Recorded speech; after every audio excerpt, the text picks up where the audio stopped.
سن رکھو کہ جو اللہ کے دوست ہیں ان کو نہ کچھ خوف ہوگا اور نہ وہ غمناک ہوں گے، یعنی وہ جو ایمان لائے اور پرہیزگار رہے ان کے لیے دنیا کی زندگی میں بھی بشارت ہے اور آخرت میں بھی اللہ کی باتیں بدلتی نہیں۔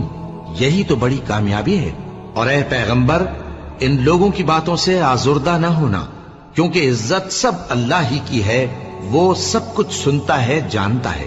سن رکھو کہ جو مخلوق آسمانوں میں ہے اور جو زمین میں ہے سب اللہ ہی کے بندے ہیں، اور یہ جو اللہ کے سوا اپنے بنائے ہوئے شریکوں کو پکارتے ہیں وہ کسی اور چیز کے پیچھے نہیں چلتے، صرف گمان کے پیچھے چلتے ہیں اور محض اٹکلیں دوڑا رہے ہیں۔ وہی تو ہے جس نے تمہارے لیے رات بنائی تاکہ اس میں آرام کرو اور روز روشن بنایا تاکہ اس میں کام کرو۔ جو لوگ قوت سماعت رکھتے ہیں ان کے لیے اس میں نشانیاں ہیں۔ بعض لوگ کہتے ہیں کہ اللہ نے بیٹا بنا